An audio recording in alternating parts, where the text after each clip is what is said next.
مرد اور عورت دونوں ایک دوسرے کے بغیر زندگی نہیں گزار سکتے۔ اللہ پاک نے ان میں ایسا فطری جذبہ رکھا ہے جو ان کو ایک ہونے پر مجبور کرتا ہے، یعنی کہ مرد میں عورت کے لیے اٹریکشن ہے اور عورت میں مرد کے لیے اٹریکشن ہے، دونوں ایک دوسرے کے بغیر نامکمل ہیں، اور یہ جوڑا آپ خاندان، معاشرہ اور آبادی کا ایک آسان ذریعہ بن جاتا ہے۔ یہ فطری ملان کسی مخصوص خطے یا کسی خاص مخلوق میں پیدا نہیں کیا بلکہ تمام مخلوقات میں پیدا فرمایا،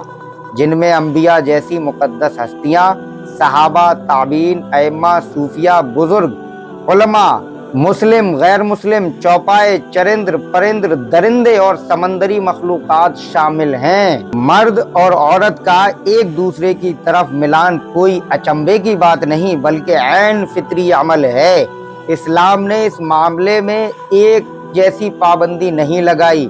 اگر ایسا ہوتا تو اسلام اور فطرت کا آپس میں تضاد ہو جاتا۔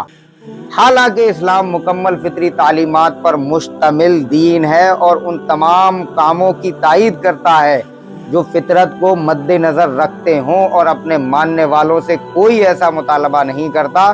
جس سے فطری ضروریات کو کچلنا لازم آتا ہو۔ اب سوال یہ پیدا ہوتا ہے کہ اس تقاضے کو کس طرح پورا کیا جائے۔ ایک طریقہ تو یہ تھا کہ ہر آدمی کو آزادی دی جائے کہ وہ اپنے لیے جب چاہے جیسا انتخاب کر کے ایک دوسرے کی رضامندی سے اپنی اس ضرورت کو پورا کرے، لیکن شریعت اس طریقے کو سختی کے ساتھ رد کرتی ہے اور اس کام کو ایک بدترین کام قرار دیتی ہے، یعنی کہ اس کا نام زنا دیتی ہے۔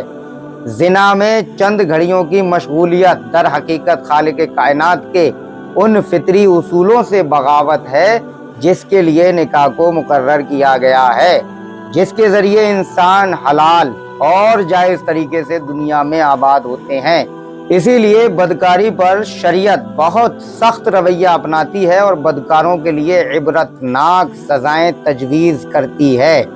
اس کے علاوہ بدکاری اپنی اصل میں ایک غیر ذمہ دارانہ کام ہے جس میں مرد اور عورت ایک دوسرے کو عارضی طور پر قبول کرتے ہیں اور ایک دوسرے سے لطف اندوز ہوتے ہیں، مزے لیتے ہیں، دوبارہ ایک دوسرے کی شکل دیکھنا گوارا نہیں کرتے، جس کے نتیجے میں نہ مرد عورت کی کسی ذمہ داری کو قبول کرتا ہے اور نہ عورت مرد کے لیے کوئی خدمت کا جذبہ رکھتی ہے۔ یعنی کہ جب بغیر نکاح کے، جب بغیر کسی قانون کے دونوں ایک دوسرے سے رضامندی حاصل کرتے ہوئے زناکاری کر لیں گے تو نہ تو مرد پابند ہوگا نہ عورت پابند ہوگی۔ آج کل کے دور میں جسے لیونگ ریلیشن شپ کہا جاتا ہے،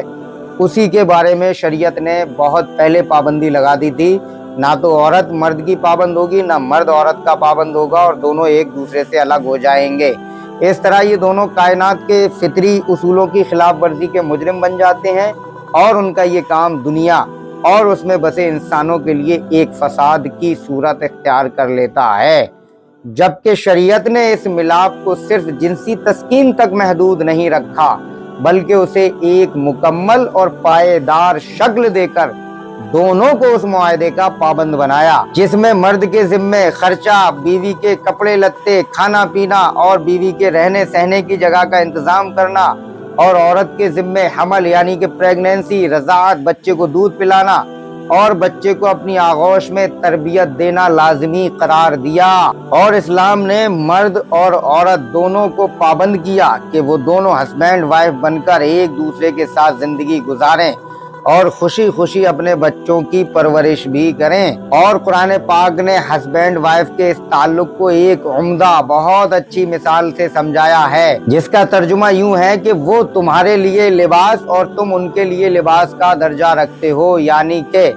مرد عورت کا لباس ہے اور عورت مرد کا لباس ہے۔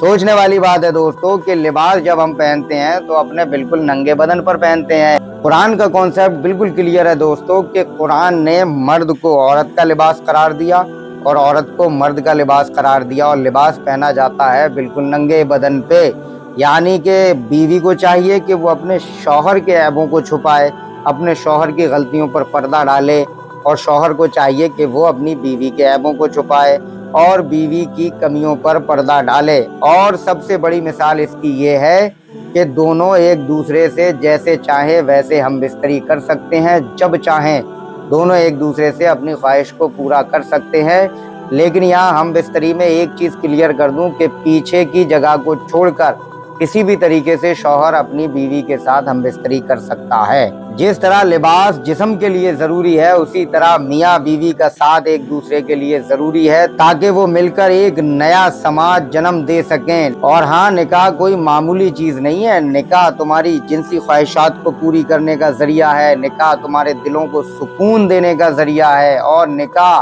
ایک عبادت کا درجہ رکھتا ہے۔ اگر میاں بیوی خوشی خوشی ایک دوسرے کے ساتھ یہ ریلیشن نبھا رہے ہیں تو وہ ہر قدم پر، ہر منٹ پر عبادت کر رہے ہیں۔